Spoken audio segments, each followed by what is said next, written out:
My name is Kimberly Cato, and I'm the registered psychotherapist and CEO of True Roots Counseling Services, where we purpose to come alongside people who are overwhelmed and perhaps blindsided by life altering circumstances and give them tools and strategies designed to help them, you know, transform their trauma into triumph.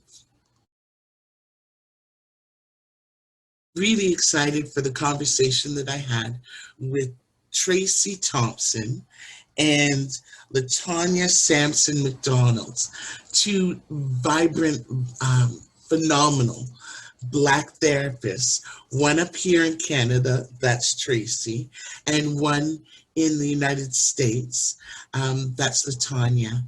And they just shared, we had a healthy conversation actually about a myriad of things. So I welcome you and invite you to listen to the length of this conversation. Um, be sure to, you know, like and subscribe and ring the bell. But even beyond just that, be sure to take notes and pay attention to the brilliance and the wisdom that they impart together.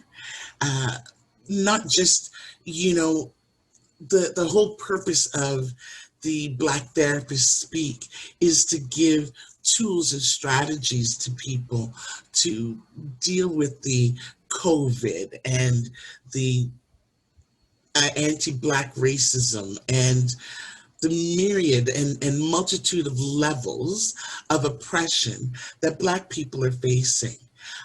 We had a really interesting conversation about mental health in the Black community, and I just welcome you to take notes and to really dig in to this conversation so that you're left with the tools and the skills and the strategies you need to face the things you encounter on an everyday basis. Join me, join us in exploring what mental health looks like in the Black community. Thank you so much. Oh, ring the bell, subscribe. Share this with other therapists, other people of color, other people that you know who may be in need of support. Share it. Bye.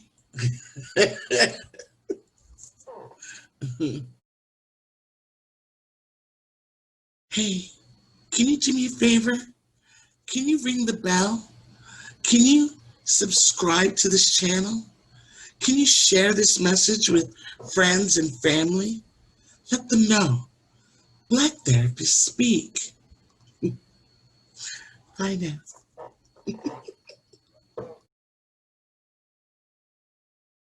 Hi, y'all. Thank you so much for stopping in. And um, I'm really delighted to have both of you here today and to discuss, well, essentially, Black Therapists Speak. This is a platform that I really want to showcase the work that Black therapists are doing all over. And so I really appreciate the two of you responding to my call for Black therapists. So why don't we just start with, and I'll just kind of go in order of who appears on my screen, though I'm sure it may be different on yours. But Tracey, could you just tell us a little bit about who you are and what prompted you to respond to my request for Black therapists to speak? Well, initially, I've been a family counselor, just centralized in children and families for the last 15 years. I've primarily spent a lot of my time with youth services regarding probation, reintegration, and also education. I have extensive academic experiences with youth in trouble or youth dealing with learning disabilities or mental health issues. Yeah. And one of the things that really touched me about your post was the fact that what I'm seeing, or some of the responses community-wise, is that there are a lot of families right now that are hurting. And I felt that it would be really great to talk about the Black perspective or lens through that capacity. Excellent. Yeah. Excellent. Thank you so much for responding. Latonya, dear, same question. What brings you to Black Therapists Speak? And tell us a little bit about who you are and the work that you do. Okay. Well, I am an associate marriage and family therapist. I have been in the field for about, I want to say 3 or 4 years now. And what I've learned is that a lot of the experiences, a lot of the way we view mental health, it's not in a book when we talk about African Americans and how they experience mental health issues. Like I would always say that our depression doesn't look like everybody else's depression. Our depression looks like I get up and I go to work every day, but I'm gonna come home and I might scream at my family and, you know, vengeance is mine, Yeah. right? And that's what it looks like. And to normalize that coming from a space, especially as a Black woman, a lot of us have been therapists for the community since we were birthed. Yeah. Like I was my mother's everything, okay? Yeah. And she was her mother's everything, and back on, back on, and back on.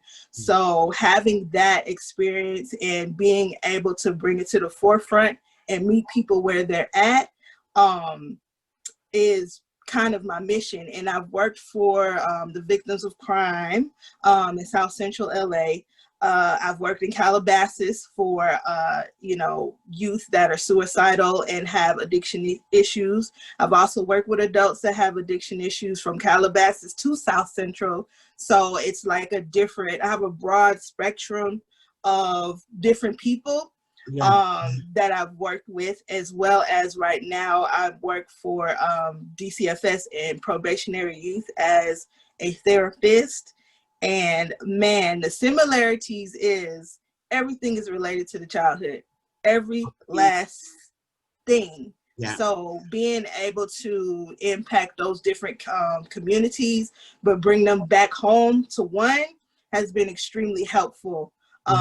And what brings me to Black Therapists Speak, is I want to, you know, get validation for myself, but also give validation from what we all feel, and what kind of brought us all into the field is the unspoken, is the what happens in my house stays in my house, is the, oh, just pray it away, oh, they just a little touched.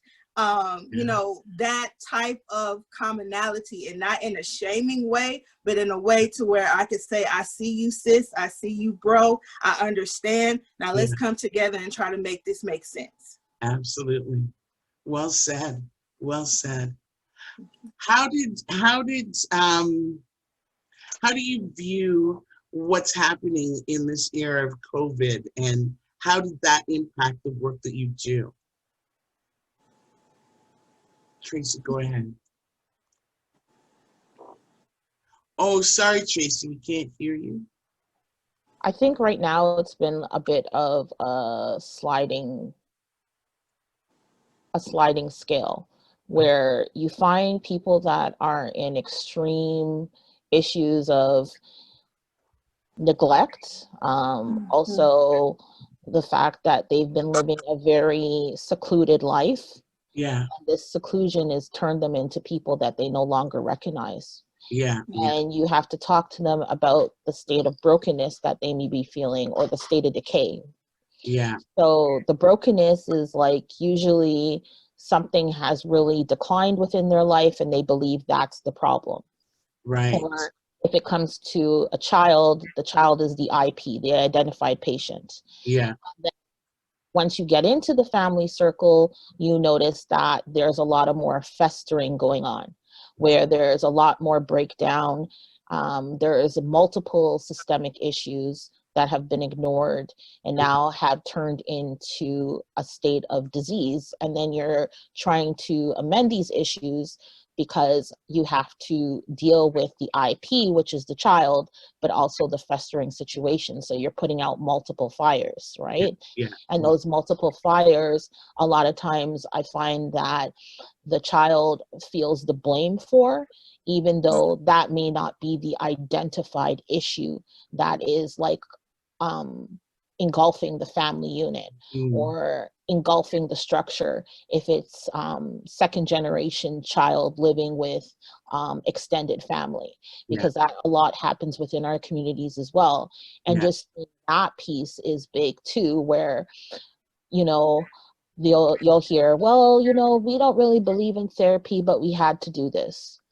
Or, you know, therapy is for rich white people. So we're just doing this because we have to. So just tell me what we have to do and let us get back to our everyday lives, because I have to do this and I have to be here. And then you're trying to tell them, well, you know what? It's not just because of the color of my skin is why I'm helping you. It's because there's an issue. So let's work together. Let's try to find that solution. Solutions come from you. I help you, I'm your navigator, but the solution comes from you. And that's big for them to know, right? Because they feel that I'm here to judge them. And I'm like, I'm not here to judge you. I'm here to help you or aid you with your issue. Help seems like a handout. I'm not here to give you a hand out, but a hand up. So let's do it that way. Excellent. Excellent. Thank you. Latonya, how has COVID impacted you and the work that you do? It's very difficult because I'm now back to my community. So I feel like Black people used to be having stuff taken away, and especially working with DCFS and probationary kids, they're like, right? I'm used to not having the norm.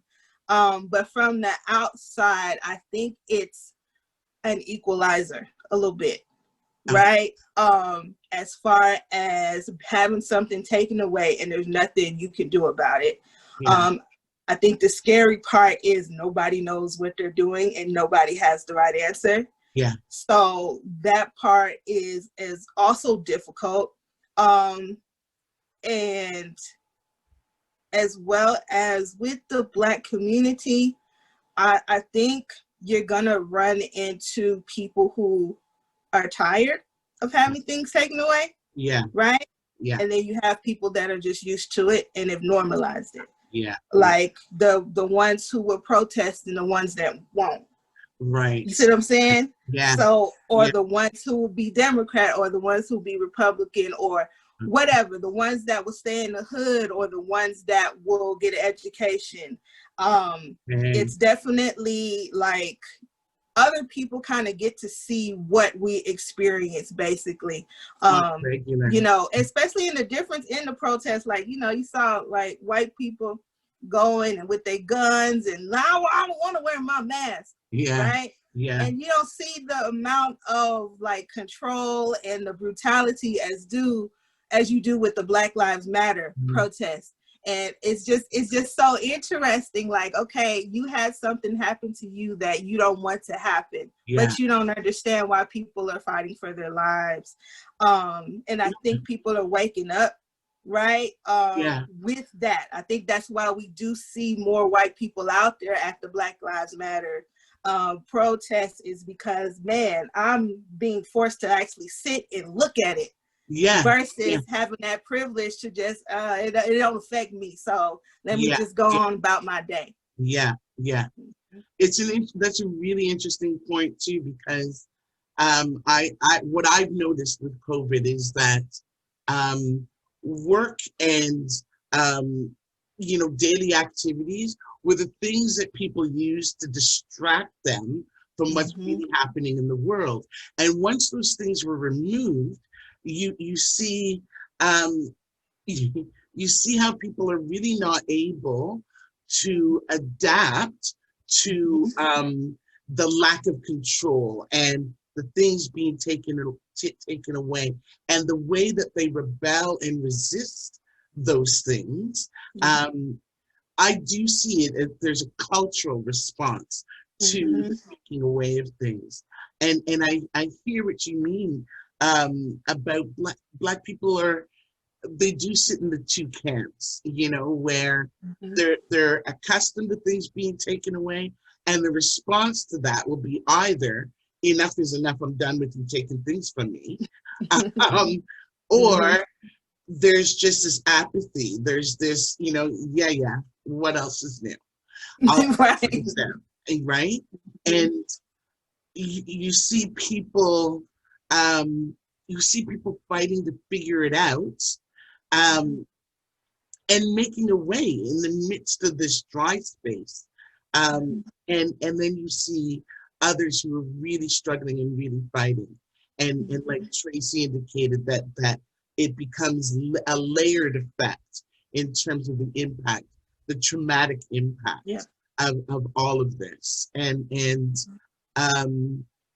that's one of the reasons that I really wanted to do Black Therapists Speak, is so that we can, speak about the things that we can do in the midst of this circumstance and situation that some people would, everybody needs different things. So if we have a multitude of people speaking about the things that they've done and the things that they've had success at, the things that they've tried, and the things that didn't quite work out so well, then at least that's information that others can reach out to when they're trying to make sense of the madness for themselves.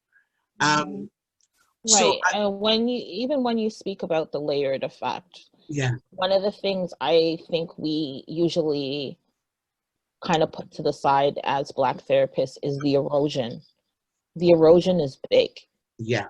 And I feel that a lot of times when the family isn't in a state of decay, we only see the surface level because we're so good at putting on appearances. Okay, we know how to hide our pain and smile and walk through that door and continue our day. And it's hard when somebody of your same ethnicity, same culture comes to you and says, listen, I can see past the guise, we need to deal with the problem. And that is big. Like, I haven't, especially because being from Caribbean dialect and you have to speak different dialects comparing to who you have to speak to. And then them knowing, okay, I was seeing just another Black face with an education stamp, but now she's speaking to me in my dialect. I can't hide. I can't hide from the problem because she knows.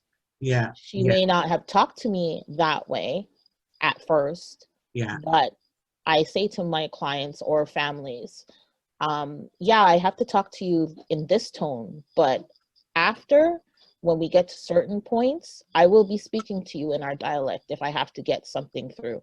So understand it's going to come from both angles, and we're going to target the problem, because I'm not the type of therapist that sits on a problem for 2 years. We get down to things in the bulk of a session. We get down to things in the bulk of a conversation on the phone.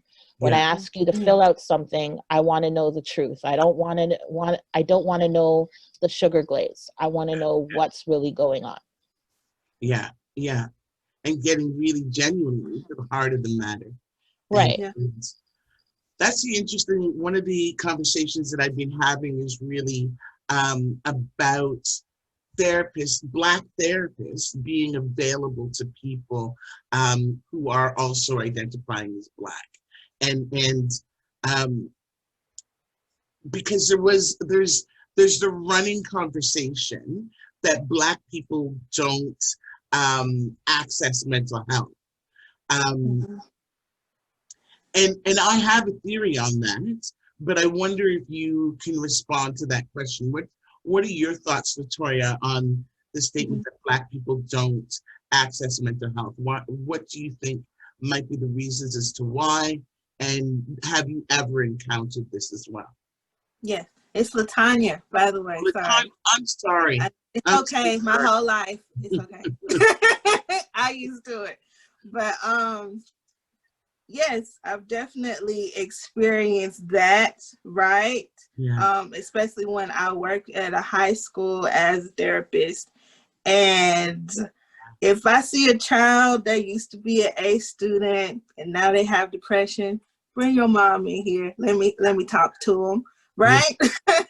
That's usually my go-to because that's where it stems from. And Yeah. I will get the parents that will say, oh, therapy for white people, and, just make sure her grades are okay. Like, what do you need to talk to me for? But I know how necessary they need to hear that validation from their parent.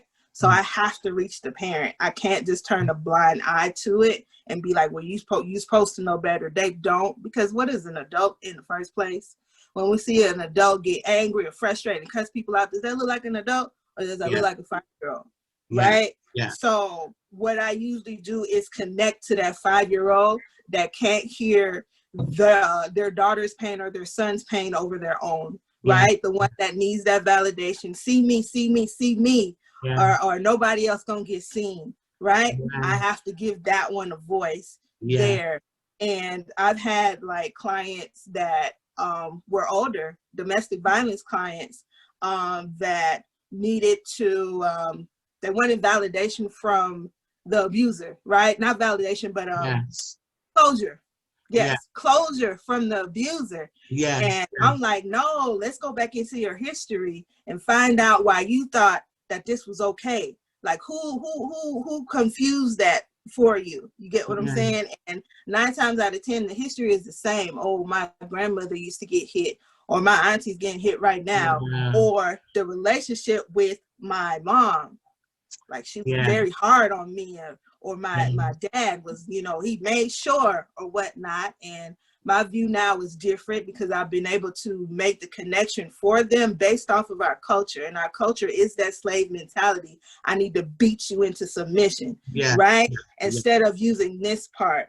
And they're like, and the first thing I get, but what if I have like a toddler and they can't speak yet and they're about to touch the fire? Okay, I've seen people play with regular babies they don't know and pretend to cry, right? Grab their hand. Oh, ow, ow, ow. Toddlers immediately start crying, right? And now you already are starting to allow that brain to prepare itself, right? To start functioning and start learning versus I need to pop you and go on about my day. Because back then we didn't have time. You're right. We didn't have time as slaves. We didn't have time to process our emotions. They snatching my children from me and I'll never see them again. Right? So I need to hold on to something, which was religion, to keep going. I gotta hold on to something. Back then they didn't have a choice. You're right. They didn't. The only choice they had was to survive. But we're also carrying that pain that they didn't get to speak on. Right? And I also say to my clients that if you're a Black person that is aware of what is really going on and what we've been dealing with, all y'all got depression. Every last one of y'all. If you really are looking at that, the fact that we don't sit to process with our kids that for the rest of your life, because you're a Black person, you're going to be treated as less than, even though everything in your body is telling you that you're human and you should be treated as human. And there's nothing you could do about it. Right? We don't even take the time to process that with our kids, to like sit there and cry about that or anything. We just like, okay, well, go to school, get your job and do right. You know? So having these conversations and relating it back, it helps me with those clients that are like, oh no, we don't need therapy. No, it's not about you needing therapy. It's about your right to assistance. It's your right to heal your bloodline, right? Based off of the trauma that has occurred. You have the chance to be the answer with your healing. You're right. Intergenerational trauma is so significant. Absolutely. What's your response, Tracey, to mental health in the Black community? Well, I agree with Latoya, and I also agree with you, Kimberly. is the fact that with intergenerational trauma and post-traumatic stress disorder, or post-traumatic slave disorder is what Latonya was talking about. Sorry, I messed up your name before. It's okay. Is a reoccurring issue within both the North American demographic, the Caribbean demographic, and abroad. And I find that, especially because Canada seems like a central point where people either stop through, or they migrate here, or they stay and they have generations of family. Yeah. I find that a lot of times you're dealing with a parent who was left by another parent, Mm-hmm. or you're dealing with a loss of a parent, either through the penitentiary system, or a death, or an exposure to an illness that they weren't aware of until it was too late because of situational issues within the family line. So all those things lead to, again, that festering that I talked about before, that decay of the family system. Yeah. But we bounce back, we get up. I got to go to work. My kids got to go to school. Yeah. I got to get this done. This is more a need. But they don't see the erosion. Yeah. And the erosion is big. The erosion is big now, to the fact that they say that COVID is attacking more of people of color, but how do we see that? How can you put that into means? Well, for example, there are kids of color who are afraid to put on masks. Yeah. It's an extra barrier, right? I can't associate with my peers if I have on a mask, because they associate me to looking like somebody that I'm already fighting not to look like. Yes. I don't want to look like that stereotype. I don't want to look like that person that teacher is going to put in the corner. I don't want to look like that person who goes to the office. I don't want to look like that person when the cruiser passes by. He's going to flash his light and look at me first. So there's this added embedded stigma with the events of masks, with the events of COVID, that is a whole different layer that hasn't even been talked about yet. Right? You're subjecting people to the fact that, hey, you're putting on another barrier where we already have multiple barriers that oppress us. And this simple thing where I can't enter a store without a mask, or I can't enter a public space without a mask, is making me feel criminalized in a system that I'm already oppressed in. And these things are big. And we really have to address that as therapists, because I don't even think we'll even realize the shock value to the school age children, because they'll have to grow up with this stigma and this oppression, right? It's very similar to when they started doing studies on dark-skinned Black girls and Black boys, and how the tribal hierarchy of color related in different prospects of their lives. Like, that was big. And we've only grazed the surface on that.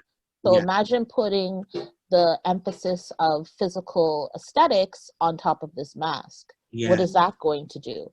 How is that going to oppress these children, these people growing up in color, in a world that sees color first? Very good point. Very good. Colorism is a huge thing within the community, and it's a huge thing generally speaking. We were talking in another, the September 9th episode, just about those specific layers, and how, you know, in white supremacy, that otherism is often, it becomes an internalized racism within the community, because the colorism was born out of the supremacy, the favoritism given to the fair-skinned slave, as opposed to the punishment given to the dark-skinned slave, and the labels attached to them were really ingrained in African American, African Canadian people who were enslaved. And so when you start seeing generations after that colorism still being a thing that we actually hold within the community and hold against one another. It's the internalized racism. It's the Stockholm syndrome. It's the taking on the characteristics and behavior of the oppressor and turning that against one another. And I do see that tremendously as a response to the oppression that we've endured and lived through. And as understanding and looking at mental health within the Black community and our resistance to stepping out to receive it, it is, I think, multi-layered in that the language of mental health has always been used against us. It hasn't worked in the Black individual's favor. In terms of the DSM-4, even a literal diagnosis being ascribed to Black slaves who had the tenacity to want to flee, and this is then criminalized and seen as a mental disorder, as opposed to a realistic desire for somebody who's captured and held against their will. You should want to flee. So because mental health often is being written by and administered by the white population and the oppressor, it was often seen as something for the oppressor, for the white person, and against the Black person. And so there's a resistance sort of ingrained in us not to ascribe to the language and the practices of mental health. And so, but what we need to be doing as a community is looking at the things that we do tribally, culturally, as a community to create safe space, to alleviate and minimize stress, the way we care for one another, the way we love on one another, the way we come together when things are rough. Although we wouldn't call that mental health, it is mental health. It is creating safe space. It is alleviating and de-escalating stress.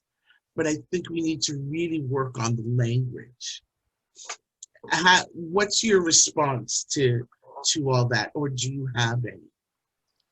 My response would be, I'm going to take it from a twofold approach, okay?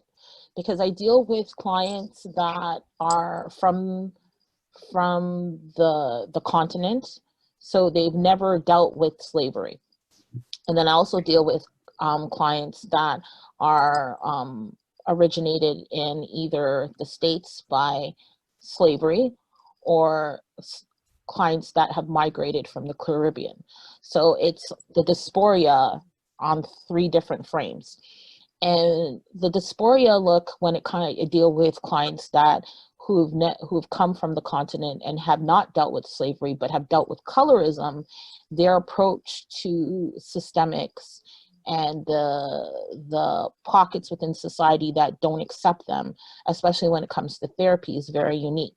So a lot of times I've dealt with clients who have never seen a Black therapist, don't know that Black therapists exist. And you have to explain to them that this is just like your healing circles. Okay, think of it about your healing circles, and you go to your healer. It's the same type of connection. You have a talk with your healer, and you work out a plan, and then you come to an optimization of how to make that solution.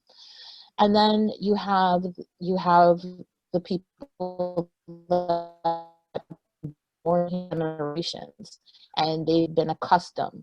but they're still not a part of the main framework. So you explain to them, okay, yes, I understand that you have an appearance in your community that you need to hold up, but we got to get down to these things, because if you don't get down to this, you're going to have a broken glass, and nobody drinks out of a broken glass. Yeah. Yeah. And then also with the Caribbean, it's very interesting, because then it's a lot of, it's about religion versus culture and societal oppression. And that's a very interesting mix. So taking the fact of, yes, God heals all things, but right now God has led you to this path where you need therapy. How are you going to integrate the word with therapy? That is big. Yeah, absolutely. Absolutely. Coming from, as a chaplain, that was always a very interesting dance. The religious aspect of therapy. A very interesting dance indeed. Latonya, what are your thoughts? My thoughts are, and it's quite interesting that you guys are based in Canada. I believe I was born in Canada, but by way of my parents being from Guyana, the Caribbean, but I live in America, and I live my life as I never knew what to call myself, because people just assume I'm African American, and I'm like, I'm Canadian. So what am I? Right? Yeah, absolutely. The labels, and basically you like you guys talked about, Tracey talked about dialect, right? And the language that you speak. I've learned that it is okay to meet everybody where they're at, right?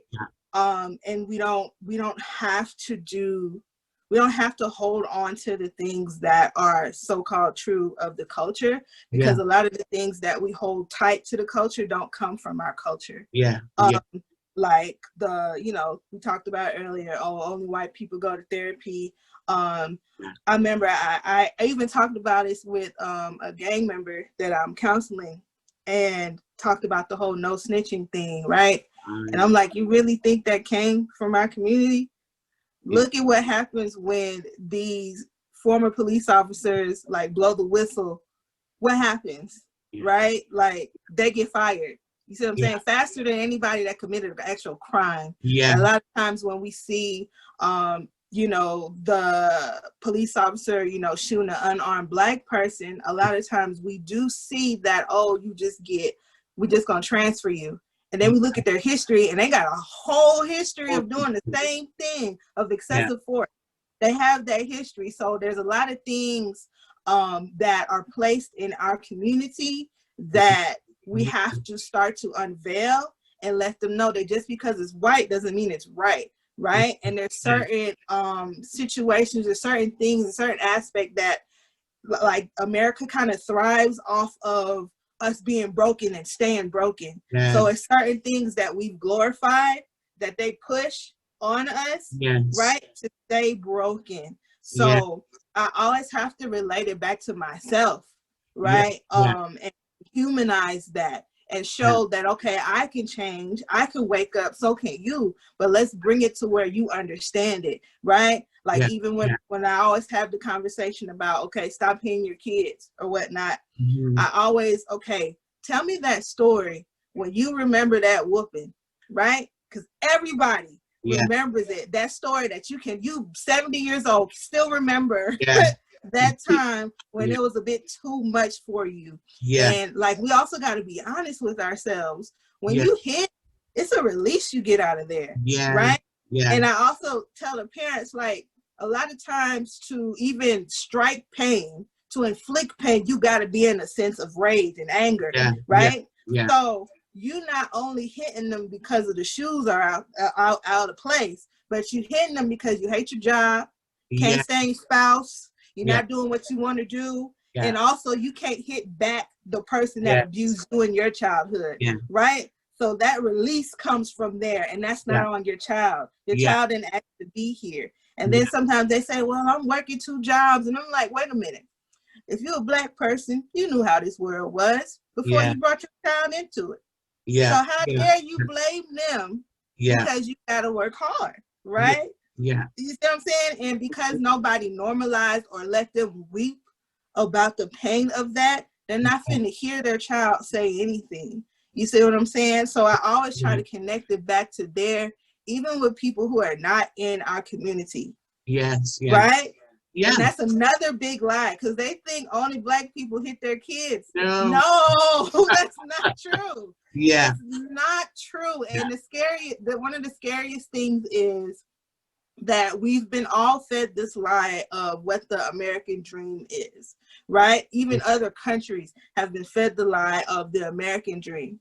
Get the job, get the degree, get the spouse, get the house, get the car, right? Yeah. And you're going to be happy.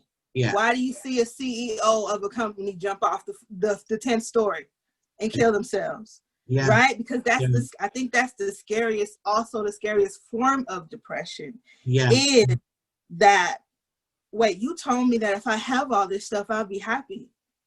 Yeah. But I'm not, right? Yeah. And it has to go someplace. And I think that's also this is like a sidebar. I think the psychological aspect and the erosion and the decay, like you guys were talking about, was also missing from the civil rights movement. Yeah. Right? Yeah. They didn't connect that part. Like you told me, right? Go sit in at these protests, be nonviolent, let white people spit in my face, hold me down, kick me down. Yet, when I come home, if my room ain't clean, you ready to knock my head off. Yes. So the anger has to go somewhere. And a lot of times it's on to our children and it's on to our families. Because we've been taught, just pray about it, just push through, just hold on, but not heal from it. We can't say, okay, this person hit me, and then, all right, put them in jail, and you do nothing. How do you have to heal from that pain, or that whatever happened will look for resentment, and somebody has to pay for it. Yeah. It's interesting because it sort of ties back to what Tracey was saying a little earlier about post-traumatic slave syndrome. Dr. Joy DeGruy talks a lot about just generational pain and things that come from generation to generation, and that much of the reason why we and it's one of the things that I resist, but when they talk about black on black crime, which is a misnomer because it doesn't matter where you are. There's white on white crime, there's Asian crime, there's the crime is inflicted against the one with whom you're that lies within your community. So if your neighbor has things and you want those things or need those things, and your neighbor is of the same color as you, that's the white on white crime, the black on black crime, whatever the case may be. But that's just an aside. Because the intergenerational pain and trauma, it's really born out of whoever is put that fire in me, the one who is actually oppressing me, they're the powerful. I cannot exercise my anger and frustration against them. So I come home and the neighbor rides by, on a bike that I want for my kid, or says something that disrespects me. And I'm living a life with this oppressor's foot on my neck day in and day out, and I cannot say anything to them. But you who are in my community and you disrespect me, now respect becomes a currency for which I will die for. And so, killing and harming those who show you that disrespect, who are within your community and not the actual one to whom or with whom you're angry, that's where the behavior comes from. There's a lineage and a history to it, in much the same way as you're talking about the physical punishment of children. And when you hit your child, it's not the child that is standing behind that slap or whatever.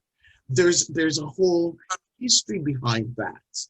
And it can get out of hand far too quickly, which is why it's not good. We need to be using the communication. We need to be talking with the individual. We need to be talking, number one, with ourselves and understanding the history of trauma that is bringing us to this place where our instinct is to act out violently. That aggression is not good. It's not good, and we need to understand what it's born out of, so that we can get a handle on that. Yeah. Tracey, you sent a PowerPoint, and you were going to be talking about the PowerPoint. I'm assuming. Did you want to bring that up here and talk through it? Well, yes, because we've touched a lot on what the PowerPoint is about. Okay. So I think it will bring a lot more understanding to viewers if we see some of the things that we're talking about, because I've given some examples when it deals with the stress and how it deals with the brain. So let's get into some of that. Okay. Let me pull this up. Oops. Get rid of that. So tell me what you would like me to do and how you'd like me to. I'm going to move us. Can you see me move us? Or is there somebody on my screen that I'm moving at me? I don't see you. I just see you, but now I see the PowerPoint in the corner. Okay, so. I see. Whenever Tracey talks, we'll see her. Okay. So basically, the reason why I chose an arrow is because a lot of times we feel that when we have issues with our youth as children in the family, it's just a one-directional approach. But we don't see as a community that the issue actually tears into two. So there's the Black approach, and then there's the white approach. Excellent. So let's go into the second slide. Okay.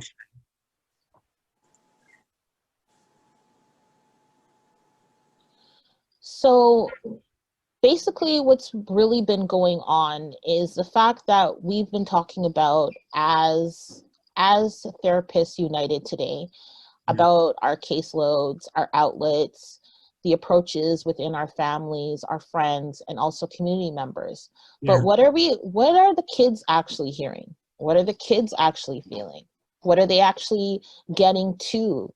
What is their feedback from the things that they're taking in on a daily? And I think that's the thing that we need to really subscribe to as therapists right now, and take their individual approach and make it more broadband, so we as therapists can learn from their experiences. Yeah, absolutely. Sorry, you just it's here.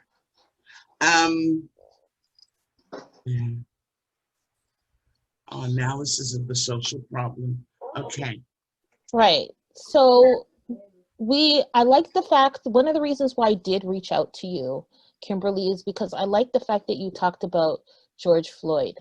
But we also are forgetting the narrative that became before him. Absolutely. He is the focal point, but there are many lives and many bloodstains of families that lost an individual or a loved one or someone, a part of their community. And children have been hearing this silent cry, and now it's an outward cry. And I think right now we have to talk about the balancing, okay? And we've talked about the erosion, but how do we heal that? We heal that through balancing. We heal that by applying tools. We heal that by giving an ear to listen, a shoulder to cry, an outlet to speak. sometimes it's just the company we keep, right? Yeah. To letting them know that, yes, you can be heard. And then also too, we talked about the masks and the fact that they are a silent barrier that is applying a lot of social pressure on children who want to be seen for their abilities and not for the color of their skin. Yeah. So there's so many demographics to this problem where we're looking at these things, but how do we target them all when we know as therapists we're a part of a healing capacity, Yeah. but because ourselves we are also oppressed. So we're Exactly. the oppressed helping the oppressed, and Yeah. this is big. Yeah. And a lot of times we talk about this, but we don't know how to amend it. So Yeah. I think especially with your YouTube series and us just opening the gateways of communication, Yeah. we should come to viable solutions, Yeah. solutions that work, solutions that are going to help us as therapists help one another, Yeah. because we are also the silent Yes. oppressed, and Yeah. we have to talk about the things that we are facing, Absolutely. because we do leave conversations and sessions with post-traumatic stress, Absolutely. and this is not being approached. Yeah. Yeah. So how do we combat that? How do we get through this course of suffering, through this pandemic? Where are our resources Yeah. to amend the oppressed? And this is big. Yeah. That's a huge point. I was reading an article on Wednesday about that, about the increase of demand on mental health support and the demand on mental health workers, the therapists, and just how it's astronomical right now. And it's only going to get bigger and bigger and bigger as people rest in the knowledge that, wait a minute, this thing I'm feeling isn't actually going away. I need to talk to somebody. And because we know that trauma and stress, they have a long window. And so the question really was, what are the healthcare professionals? What are the therapists? What's in their toolbox to assist them with burnout, with vicarious trauma, with those things, being that ear and that bearing that silent witness to the pain and trauma of a multitude of people. You need an outlet. And so perhaps when we finish going through the PowerPoint, we can discuss amongst us what our outlet, what options we are exploring to alleviate the burden of the trauma we're enduring on a regular in helping the clients. This was a really good point. So just like you led into the point that I was talking about, is how toxic is stress. So imagine you have a child, but let's now paint that child a Black child. So you have stress in a family before COVID, and now you have stress in a family during COVID. Yeah. That stress is magnified to the 10th power. Yeah. It weakens the child's development. It weakens their sense of high alert. They're always on alert. They feel unstable. And then this now leads into systemic issues where they're unbalanced for learning. Yeah. They're unbalanced in behavior. Yeah. They're constantly in fight and flight. Yeah. And as you can see, we have the diagram of the normal brain and what it looks like, and the normal firing. If you could go back to the next one. There we go. So you see the normal firing. Sorry. That's okay. So you see the normal firing. Yeah. And then you see a brain affected by toxic stress. Yes. So this is embedded stress. This is stress that's already been impacted within the cell structure Mhm. of a child. So this is somebody who's gone through post-traumatic stress disorder and then now is facing another traumatic event. Yes. So it's the fact that there are less healthy firing connections within the brain. So Yeah. this child is suffering on such a traumatic level, but Yeah. it's not being seen because they're not already being heard. Yes. And Yes. that's the biggest issue right now. How Yes. do we fix these issues? Yeah. How do we deal with these problems? Yeah. Yeah. Invisibility, huge. Invisibility and silence, huge. Absolutely. Mhm. Next.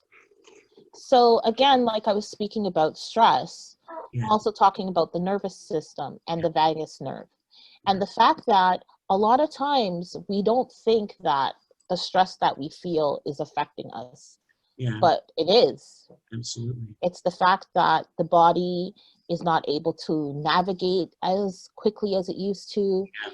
Movements are decline. Yeah. Alertness is on an ultimate high. Yeah. The fight, flight, and freeze. I'm seeing this with a lot of children that I deal with, that the fact that they are always in this motion, and I have to teach them or talk to them about being, instead of being reactive, how to be responsive. Yeah. So I have to go back to basic amends of what they were supposed to learn while they were younger children. Yeah. Yeah. And the Yeah. fact that I have to now fix this thing because they're always in a state of fight. They're always in a state of freeze. Yeah. They're always in a state of fight. So Yeah. how do you become responsive after that? If all you know is, hey, if I hear a loud sound, I need to get up and run. If Yeah. I Yeah. hear a bang, I need to get duck. Yeah. Yeah. If something crashes, I gotta go. Yeah. So it's big and Yeah. it's taxing, Yeah. especially because if it's been normalized for so long, how do you amend an issue that's so embedded within the system? Yes. Absolutely. And it's the fact that they don't know how to be responsive from reactive Yeah. or rest and digest. Yeah. These are issues. These are things that we have to look at. These are things that parents need to understand. Yeah. The parents need to understand that's the reason why when Black therapists see Black children, they take that extra hand and they give them the resources that they know that sometimes they cannot afford but Yeah. need so Yeah. direly. Absolutely. Absolutely. Because you're battling stuff that you might be able to look on the surface and see certain behaviors, but that's just the surface. Underneath is a heightened and like a hyper vigilant system that is responding in a reactionary way to triggers and traumas and things that we don't see as triggers and traumas. You know, a simple um, uh, the dropping of a pen on a table, a sudden loud noise, or a slammed door from the wind. Like I have one of my bedrooms. If the window's open, the door slams, and you can just see the sudden reactionary response to a slammed door, and it sets off an entire physiological reaction that is really responding not to the slammed door, but to an internalized, unaddressed issue of trauma. And we need to have, number one, the language for that, and number two, an understanding of how to address that in our children and, dare I say, in ourselves. Because as much as this is applicable and speaking specifically about the children, it really is a truth for an adult as well. Because if this child grows up, that child will still have that activated vagus nervous system that they don't have tools to address. So oftentimes I work with adults who function very much like the children that I started out my practice with. Right. Great. And it's like, it's basically, I think what you're speaking towards is, I call it adults in their second teenagehood or their second adolescence. And you're dealing with them and they feel that their behavior is normalized, it's acceptable. But hey, Tracy, hey, Kimberly, hey, Latonya, why are you calling me out on this? This is how I function. This is how I move. This is what I do. This is what's gotten me here to you. Even though I'm broken, this is me. Like, why are you calling me out on that? Yeah. Like, you're Black, you should know. What is it? Is it your education that's making you judge me right now? Yeah. And you have to speak to that and say, no, it's not right. You don't have equilibrium. This is why I'm telling you, you need to rest and digest. This is why I'm telling you, you need to not be reactive and be responsive. Because if you're not responsive, how are you effectively dealing with your issues? You're not. You're sticking several Band-Aids on top of an issue that's already going to implode. Yeah. Yeah. Yeah. Absolutely. Well said.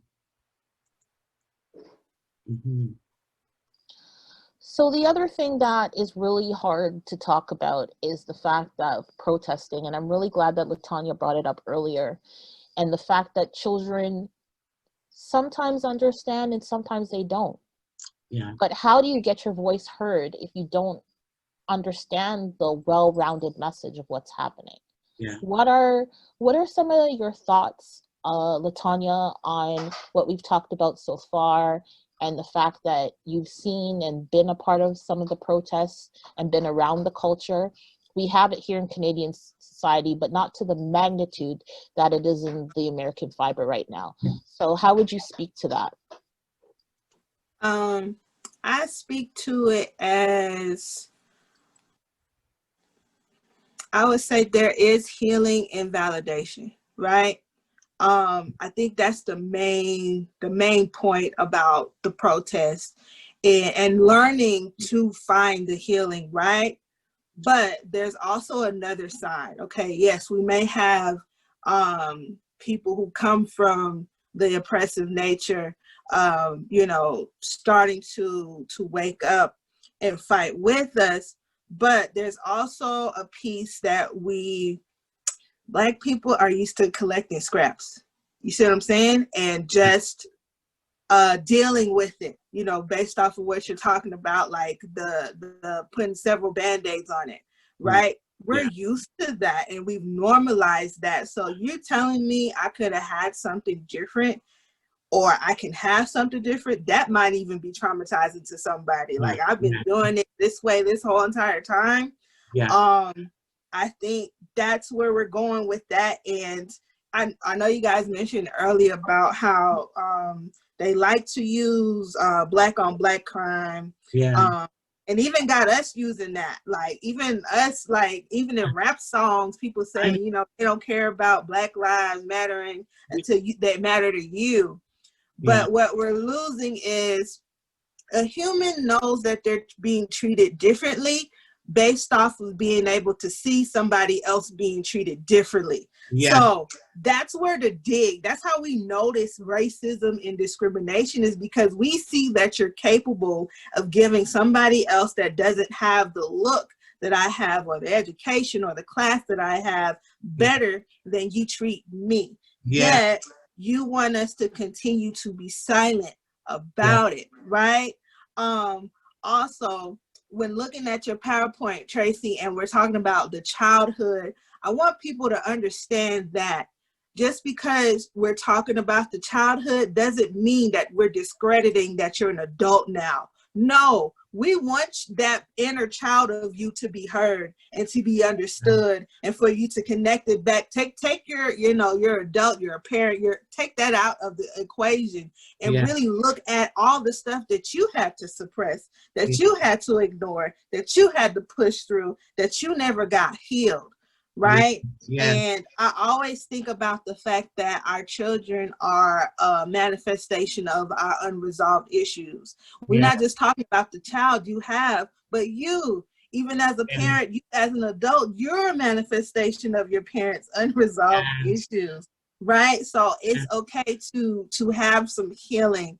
But the protests, they're a cry, but it's and the looting, I think that was like a big, that caused a divide between like kind of Black people saying, okay, at least I ain't doing that, right? Or I'm okay with the peaceful protest. And you'll see Black people get pissed off, like, why are you looting? Now they're gonna think of us. And we've had to live our lives like, okay, what are white people gonna think of us if we do this? Our whole lives we've had to do that. So what if somebody says, I'm tired of this? And America, they place materials over Black bodies. Absolutely. Right? The value of this. And okay, so they robbing the Gucci store, they robbing Target. Okay, these people got insurance, right? And the whole economy and all these big name corporations that have generational wealth, they're built off of Black people's backs. And America hasn't seen even a minuscule amount of how vengeful we deserve to be and have the right to be. So when we allow them to reduce it back to, okay, make sure you protest peacefully, don't loot, or they'll lose the message, I think we discredit that emotion, that anger, that trauma, and that pain that we have endured, you know, as Black people. And even though I'm not American, I've lived my life as one because I've been treated. Nobody's gonna ask me, are you Canadian? Nobody's gonna ask me, are you Guyanese? No, you look the part, so I'm gonna treat you as the part. And I think we all have been fighting to not look dangerous since we were like 5 years old. Right? People will already treat you like you are a threat to them without you even being able to step into your full humanity yet and understand that. So I think it's definitely powerful, the protests and people speaking out and us normalizing pain for Black people. Like not normalizing that it should be done, but normalizing us saying this hurts. This hurts and I want it to stop. Right. So I think that part is powerful in this presentation. And that is my experience watching the protest. I don't want to, you know, talk about Black on Black. I just don't. I do. I want to talk about it in-house, right? Because I understand why it exists, but you're not going to use that to discredit the fact that I've been treated as less than since birth. Right? You've made that my birthright and I didn't ask for it and it is unfair. You see what I'm saying? So I think that's where I'm coming from, that standpoint. And I think also people forget that Black people are fighting multiple wars. Multiple wars. You can be fighting. People think you just gotta fight one. Okay, let's just fight racism. Oh, let's just fight Black on Black. No, let's just fight the violence between Black women and Black men. No. Between mother and daughter and father and son. No, we are fighting multiple wars. We got to deal with regular human trauma and be Black on top of it. Right. So that is my take on my experience here and watching the protests and how I'm viewing it and how I'm starting to gear my approach when I have my clients and when I have these conversations with us. I like the distinction you made about conversations that we have amongst ourselves and conversations that we have in the broader context.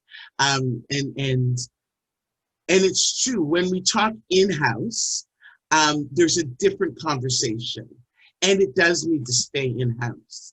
And then that conversation for the broader community, you know, is different.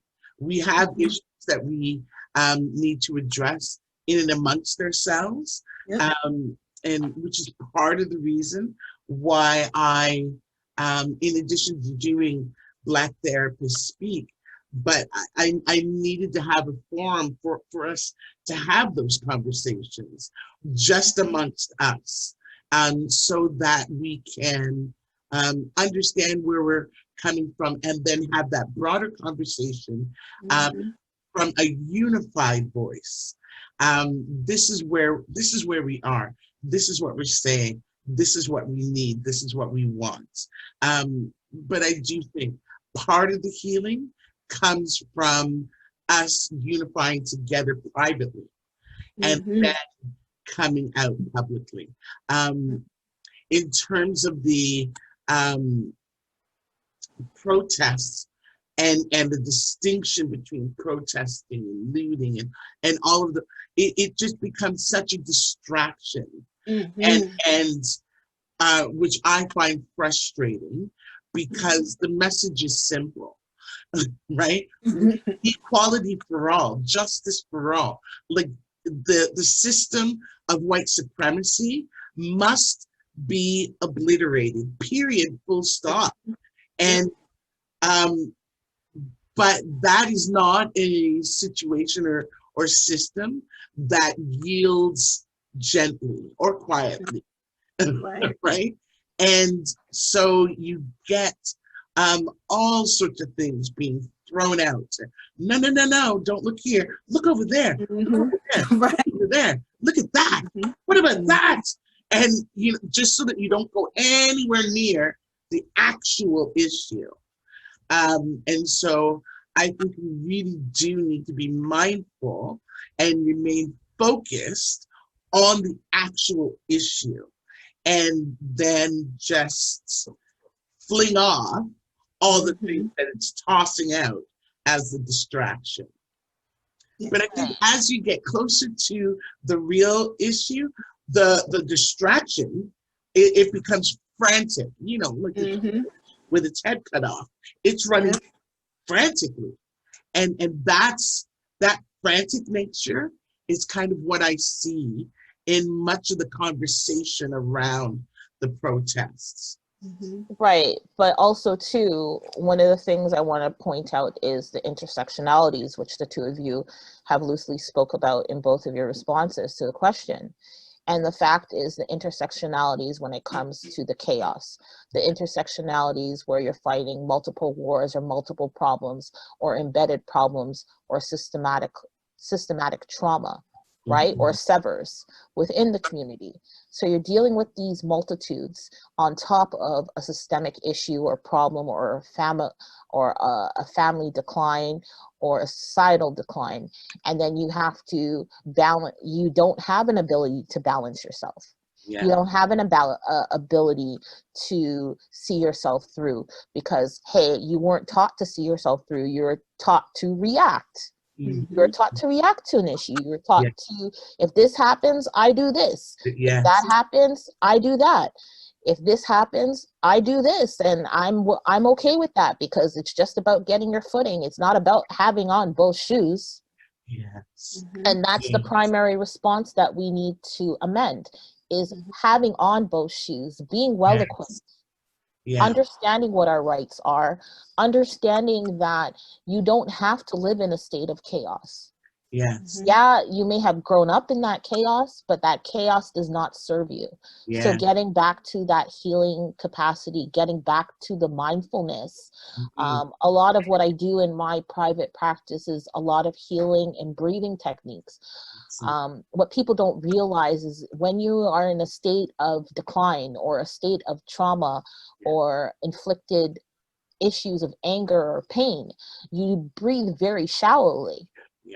And imagine breathing shallowly and dealing with constant trauma or panic. So teaching people basically how to breathe properly, how to take air in instead of just using it, like to actually make your body feel better. And a lot of times when they do breathing, just a basic assessment of how somebody breathes, they're very shocked on how shallow they breathe. They're very shocked on the fact that their body's not getting the oxygen that they need. One of the signs that I can always tell is we do a breathing activity and they become very lightheaded. And I said, well, that's because you don't breathe properly. You're always breathing in a state of panic.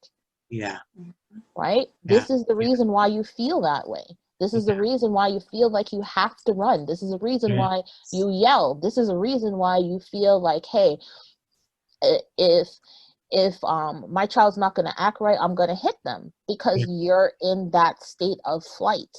And you have to get out of that. So these are all big things that we don't see because they're not taught to us, but they're taught to our counterparts in different communities. We have to bring those things come from our culture. Those things come from those things come from Afro culture. Those things come from Aboriginal culture. But they were then whitewashed and made into tools. We have to get back to our principles of healing to heal our own. Excellent. Absolutely. Absolutely. Yeah. So my final thought is just the fact that I want parents to be mindful. I want youth to be mindful. What are you guys sharing on social media? What are you guys looking at on your TV? What are you looking at when you decide to open your laptop or press the open button on your screen on your smartphone? Don't replay the trauma. You don't understand what it's doing to you. It's good to know about the event that's happened, but when you watch these internet fights, okay, when you watch the killings over and over again, it's causing a cellular decline. This is big. We need to talk about this because it's not affecting you like it's affecting your non-color friend. Yeah, your Hispanic friend, it may be affecting them. Your Aboriginal friend, it may be affecting them in the same way because they understand what oppression is. But when you're watching this outside of our circles and you're the only person in that room that's of color, you're inflicting another sense of trauma onto yourself that you don't understand. You become farther a part of the margin than you don't even realize. And these are things that we need to talk about. These are things that we need to address. It's an overexposure to violence, and we really need to address it. We really need to take it out of our system that, hey, I'm fine seeing George Floyd's murder shown 100 times on Facebook or IG or Snapchat. I'm okay with that. No, you're not okay with that because you're up thinking about it. It's a suppressed memory. It's something that you're not going to forget. It leads back to what we call the post-traumatic slave disorder. It's that pain, that sense of pain versus pleasure. And we really have to talk about these things because we don't understand what it's doing. You think it's just you watching this video or you watching with a group of friends, but that memory stays with you. It stays in your cells, and then you pass it on to your children, just like Latoya said. When a parent of color or a parent of non-color hits a child, it's because of a past action. It's not because of the current event. Right? So it's a multitude of inflicted pain that you're putting on another person to release the stress that you have not dealt with. So that Vargas vein or that Vargas nerve is going on the 10th power now of pain.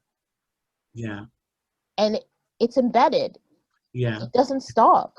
And then now you're going to pass that on to the next generation. This is big. We need to talk about the post-traumatic stress, the post-traumatic slave disorder, but also the cautionary tale of what are we doing to ourselves.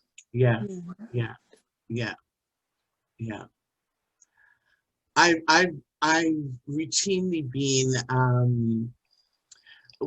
my company, True Roots Counseling Services, is we focused and become trauma informed and trauma specific. About 3 years ago, I made that transition. Really because, in the work that I've been doing, I started True Roots back in the mid-90s and always knew that there was like a continuum thread. And it really is trauma. Whether you're talking about abuse or addiction or abandonment or any of the myriad of things that I dealt with children, with youth, with adults, with seniors, it all comes down to the same pot of trauma. And vicarious trauma in particular is what, having had all these years and understanding what the long-standing impact of exposure will do to an individual, I adamantly abstained from watching any of the videos. I've never watched the George Floyd video. I've not, I've engaged in conversation and understand what was seen, but to open my own eyes and my own spirit to that vision, I knew wouldn't serve me well. And so I adamant, and every videoed murder since and before, I don't expose myself to the videos because I know the impact. I know the vicarious trauma. I know the cost of watching. And so, particularly as a therapist, and maybe this will sort of be our three-way into talking about self-care. As a therapist, I'm very cautious about the things I actually watch and listen to. Really, because you can't unring a bell. You can't, push the toothpaste back into the tube. Once you're exposed, you're exposed. And because my primary job is to hold space and bear witness to people's trauma, I need to, in my own personal space, minimize the trauma I expose myself to. Otherwise, burnout is definite and it's imminent.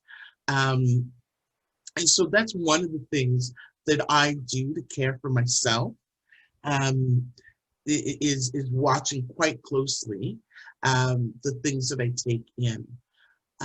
Do you guys have any strategies or tools that you utilize to care for yourself as a therapist? I'm going to come off shared screen. There we go. Well, with myself, like I said, I teach my clients, and I also use myself, the mindfulness techniques and the deep breathing. I've also now incorporated, because I'm seeing a lot of families and also seniors that have generational or decades of trauma. So I've applied tapping, which is a tool of releasing stress points within the body. So doing the deep breathing and going to those areas that hurt, where they've been saying, well, I've had this pain for so long, Tracey, it's not gonna go nowhere. And you're just really trying to talk to them and say, let's try taking in the breathing, okay? And when we're thinking about that breathing or focal point, how about we also imply a sense of touch or a sense of understanding to that? And going back to my days of child therapeutics, but then putting that healing capacity of the mindfulness into it, right? So the ETF and the effective format of touch, and making sure that those points are releasing the embedded stress within the cells as much as we can. I know one session is not going to take away decades of stress and trauma, but at least if you feel that weight coming off, you'll realize what I'm pointing out to you is how are you walking around with several bags when you should only be holding one? And that's big. And we really need to talk about that and address that, because that's what we're dealing with as a community. Even the response, I did my master's in the States. So it was very interesting when they would hear me speak and I don't sound like my American counterparts. And then my professor started naming me Canadian. And then I felt like, can I really fit that title? Because even in my own country, I'm not really seen as Canadian. right? Mm-hmm. So that's big. So over there, because I'm more assimilated to, I guess, American culture, I'm Canadian and I have that sense of whiteness or assimilation, but I don't have that same sense of assimilation in my own cultural fabric, where I always have to do that constant proving or working the 5 to 10 times harder, because that's what we do as Black professionals. That's the way we're seen. We're only good as our last experience. And these are the things that we have to talk about, okay? Especially when we're dealing in frontline capacity.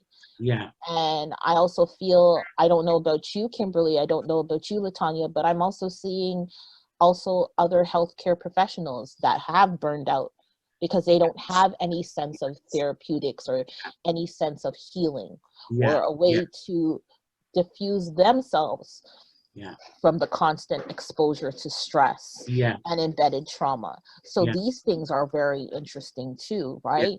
And the fact that they don't know that a lot of times, hey, it's not a heart attack you're feeling, it's a panic attack. How do you assess that? How do you deal with that? These things are big. Yeah, absolutely. Absolutely. Absolutely. Mm-hmm. Your response, Ms. Latonya? Well, breaking the cycle of do as I say, not as I do within myself.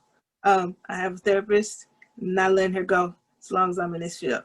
So that's the main thing, because I need a space to take the cape off too, right? To let my burdens down as well. So she definitely holds me accountable. She won't allow me to therapize myself, if that's a word. But you know what I'm talking about. Like, I already know what to do, so let me just talk, and whatever the case may be. But no, she does. She definitely challenges me and holds me accountable. And she's a Black woman, and I needed that, because for my healing journey, and everybody else's healing journey is different. My healing journey, I didn't want to have to explain myself, because I felt like I had to explain myself my whole entire life. And I'm tired, and that's the space I don't want to have to educate you, right? So, and everybody's space is different. Not saying that, other people can't have a therapist from a different background, because that also can grant healing depending on where you are. Like, I wouldn't tell a male therapist to not see rape victims. You see what I'm saying? Because they need to hear from the oppressor that was wrong. And that can grant a space of healing for somebody. And it just depends on who you are, right? Absolutely. I also will tell them, like, if your therapist says, I don't see color, walk out. Like, you know what I'm saying? Because no, that's not what you need, because that is to take away from your whole, like, part of your existence. I also have not watched the George Floyd video. I have not watched the Ahmaud Arbery video. I haven't, well, we can't see the Breonna Taylor video.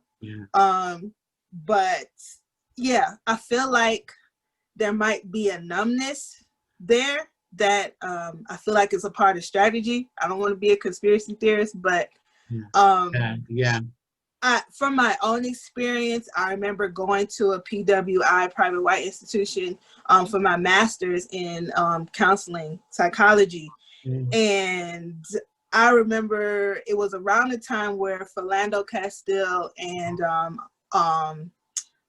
Alton Sterling, right? And there were protests during the time, and it was downtown LA. Also around that time was the Pulse nightclub shooting, right? Oh wow, yes. So it was around the same exact time.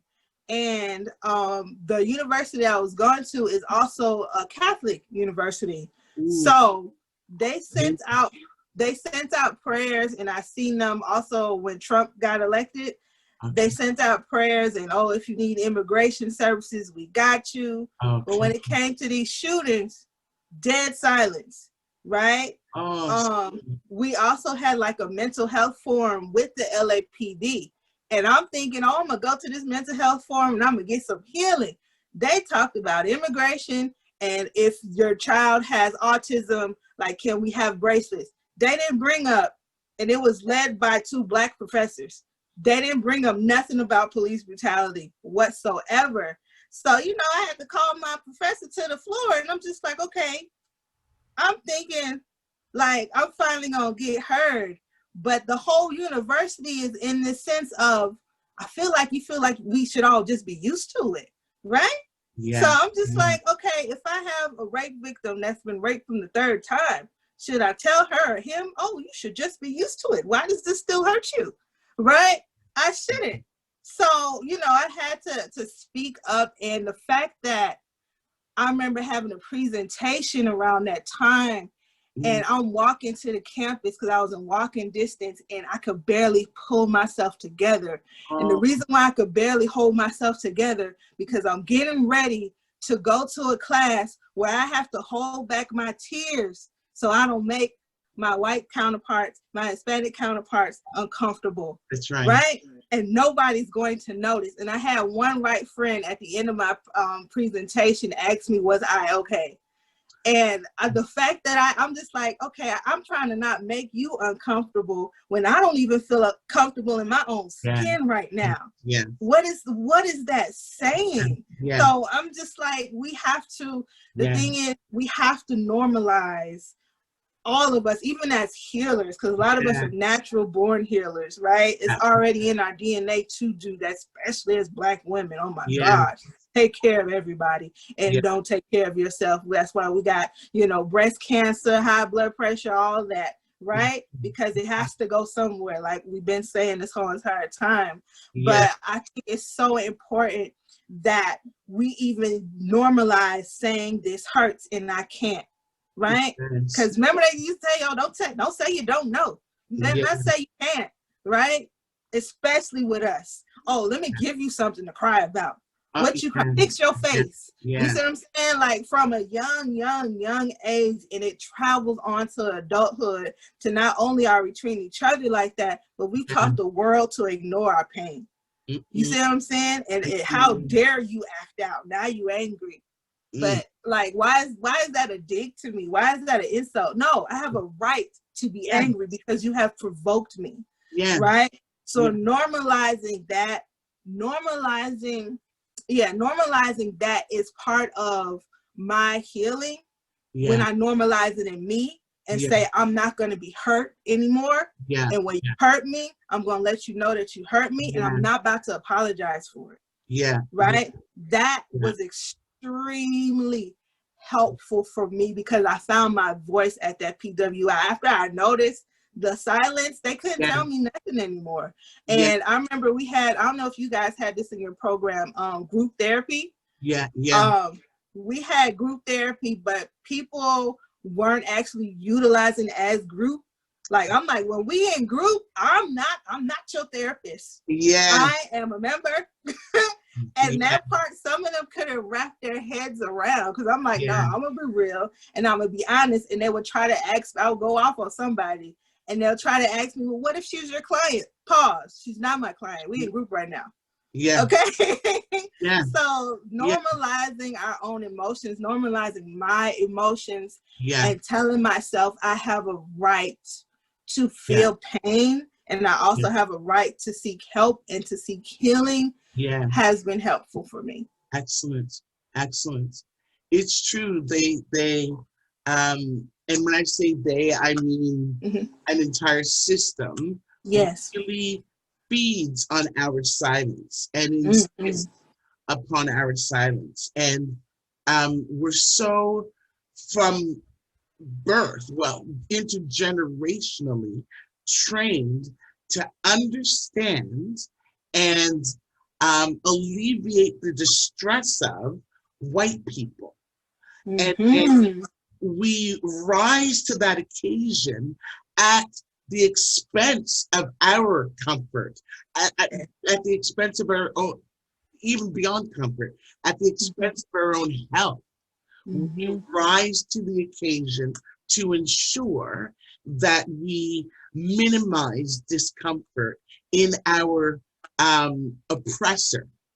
And this, and it's something that I've noted over the last little while in myself, and my response really to the George Floyd, and when I call on George Floyd, I don't do that in denial of the multitude of others who hold that space, but that date was pivotal in our current history, because that was the moment in which the world responded, not just, the specific community where the individual was shot or killed or what have you, but literally the world stood up and said, wait a minute, what is this in this land of plenty? Like, what is happening over there? And when that happens, for me, it like unlocked my time. I became intrinsically aware of the fact that I spent all of my time minimizing and alleviating the discomfort of the white people who were around me. And there were many. And, whether it be directors or CEOs or the corporate heads and leads of various organizations at various tables that I sit at. And they, oh, what's happening? And asking me questions about the Black community, because of course, I speak for everything. And ordinarily, I would rise to that occasion to alleviate the discomfort. But this time, I'm like, no, y'all need to sit in your discomfort. Yes. What you're feeling, it's good. I'm glad you're uncomfortable. You should be uncomfortable. You are experiencing and feeling what we have experienced and felt our whole life. Yep. This outrage, and you're like, I can't believe this man would kneel on the, we've been saying that our whole lives. Our whole lives. Yeah. That moment in which you become aware of an injustice is what we have been talking about forever. It's what you spent the last 4 years arguing about with Colin Kaepernick. Yep. This is that. So be uncomfortable. But the thing is that the thing that we're forgetting from the narrative is the outcry or the pain would have never been heard unless it was based in a pandemic. And yes. you have to understand what's going on, okay? So the only reason why I Can't Breathe was heard is because everybody now knows the feeling of what it is not to breathe properly. Yes. And that is big. Yeah. So let's put it back 2 decades before George Floyd and let's look at Rodney King. It's the same thing. It was a systemic oppression felt by all. Okay. And the fact that there were unequal rights for Hispanics and both Blacks, and they were living in those communities and they were not being heard. And then the ripple effects were felt in other demographics that felt the same oppression. And that's the thing.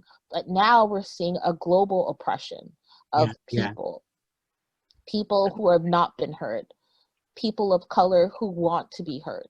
But the cry was heard because it was common. It was felt by all. It held at somebody's heartstrings, and they felt the fact that, hey, I know what it is when I have on this mask. Imagine this man lying on the ground, the cold concrete, for 8 and subject minutes and not being able to breathe while this man glorified the fact that he had power over.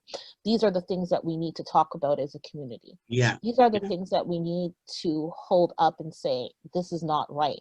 Yes, we're expected because we fit the assimilation, okay?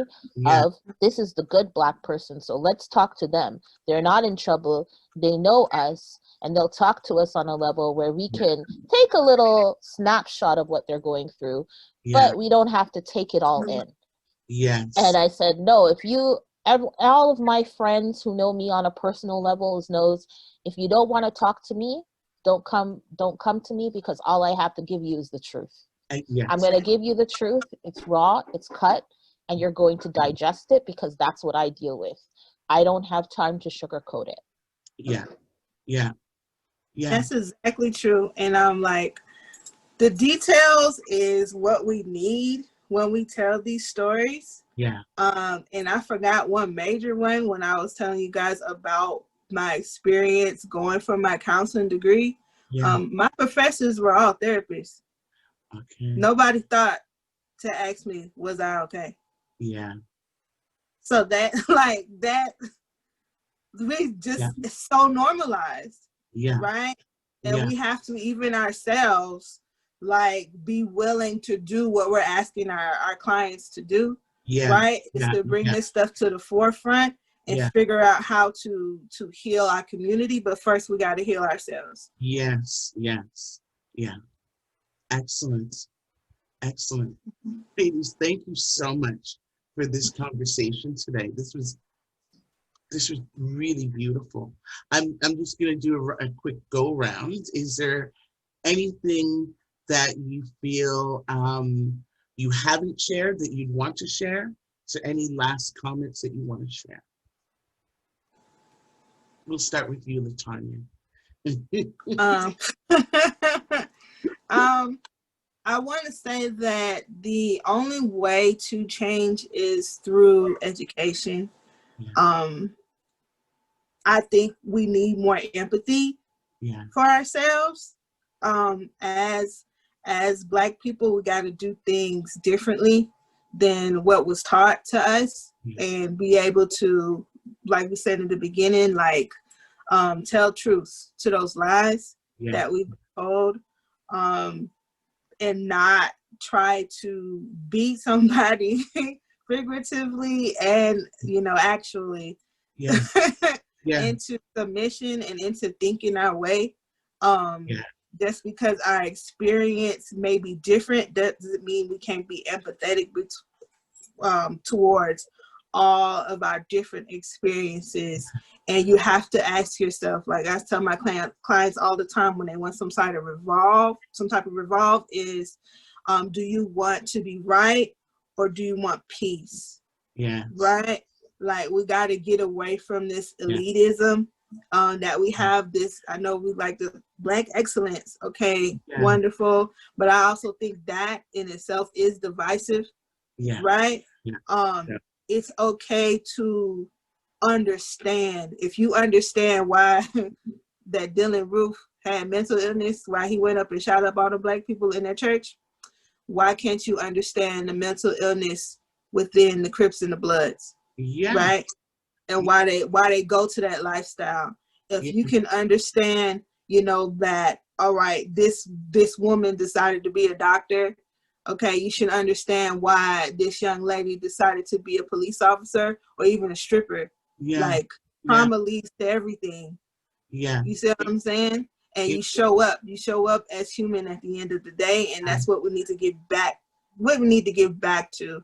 And I'm hoping to have a conversation in the future about Black women and our hardness on each other. Yes. Yes. So that's what I'll leave it with. Excellent. And Tracey, your comment before we close out? I just want to say that I know today we centralized around youth. We did touch the other demographics in life, but I want us to all know and accept as Black therapists that it's important that we look at 0 to 100 or beyond 100 and know that generational trauma is real. And the fact that we do need to talk about it, and education is a vital part. But the thing is that I know, Kimberly, because you've been in the field both longer than myself and Latoya, is that it's very hard at times to see another person of color lift another person up. And Yes. especially if we're trying to promote Black excellence. Black excellence doesn't come on a linear level. Yeah. Mhm. Okay, you have to help the others that are trying to get up there with you Yeah. and open up doors for them. Yeah. So a lot of times we may see, like Latoya said, she had all Black professors and instructors, but who was giving her that hand up? And I Yeah. think that is very vital. Yeah. Absolutely. And a lot of times it's not us that are in these HR committees or panels that are hiring, so they don't know the demographics of what you should be looking for. Yeah. But I would say what you should be looking for is somebody who's going to be able to hear Yeah. that vibrational pain, Yeah. Yeah. hear that current that needs to be there. Yeah. Who's that voice? Who is that person who's going to open us up to that lines of truth that we're missing? Yeah. And yeah, I understand that it's hard to do that at times, but Mhm. if you as Black professionals and you are in a position of power and you see others getting up there, you should be trying to open doors to allow others to get in, to have their experiences mentioned. Because we all need to heal from each other, but the more that we subject ourselves is an issue. Yeah. Mhm. Yeah. Very true. Very true. That's a big part of why Black Therapist Speaks. For me, I I I have been doing this for a very long time, and I find that I grow um, Mhm. when I hear and engage with other therapists, other people who are doing this work, but doing it differently than I have, and it enables me to do a number of things. One, if an individual comes along my way who needs help, I've got a roster, so to speak, of people all over who can actually address the issue. Um, and and it also gives me a different lens than my own to look through, so that it enables me to identify issues in a way that I would not necessarily have identified them having not had the conversation with somebody who does something a little different than I do. And so I appreciate today, I appreciate the conversations that we've had, because you've opened my thought and expanded my repertoire, for lack of a better word, of things that I can do with people who come before me. And I appreciate that. I appreciate both of you, and I thank you very much for being here today. A quick question though, in wrapping, where can people find you? And though you will say out loud here, I want everybody watching to know that all their details will be shared in the dialogue or the description box below the video. But if you could share where people can find you and how they can access you, that would be great. Let's go ahead, Tracey. We'll start with you. You can find me on LinkedIn. I'm an affiliate with Kim, so you may find me in the connections to that, but you can also look up Tracey A. Thomas and know that I am also a clinical family therapist as well as a clinical social worker. So I deal primarily with medical issues and also systemic issues and behavioral analysis. Excellent. Excellent. Thank you. Mhm. Thank you. Latonya, where can people find you? You can find me at liveandbegreat.com. I do have a life coaching business because I just be honest, like I know my community might be more comfortable with that term life coach than they are therapists. So if I have to trick you into healing, I'm going to do it. Well done. I see individuals, couples, and families there. I also have a podcast. It's called Live and Be Great. And I also have Instagram. It's called Live and Be Great. So, you know, it's simple to find me there. Yeah. And some Facebook groups as well that are like support groups, healing groups. But if you can find me from the Live and Be Great name, you can find me anywhere. So. Excellent. When's your podcast? My podcast is every other Friday. Excellent. And it's on Spotify, Apple Podcasts, everywhere you can find a podcast. You can find that one there. And you know, it's education through healing, through my perspective, because I can only speak truth based off of my experience, not to discredit anybody else's experience.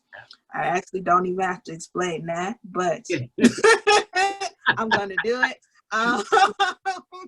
Just in case there's a disclaimer, because I know people take offense when I be like, Black women this and Black men. I know, but it's okay. You'll get over it. That's right. Kimberly says, sit in your uncomfortable space. You'll be fine. But yes, every other Friday, I air my podcast on all podcast platforms. Excellent.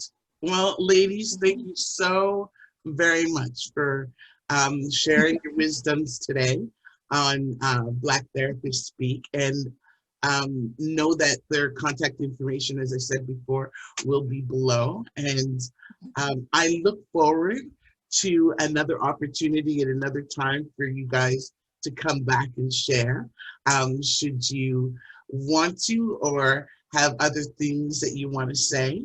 And if, as a viewer, if you're watching and you have a question or a comment or something you would like either Latonya or Tracey to come back and talk about, just put leave a comment below or send either one of us a private message, and we will make sure that they're back to speak. On that note, thank you, honestly. Very grateful for you sharing and for what you shared. And that's it for today. Be well. Know that you're very, very well loved and very much appreciated. Bye for now. Thank you. Farewell.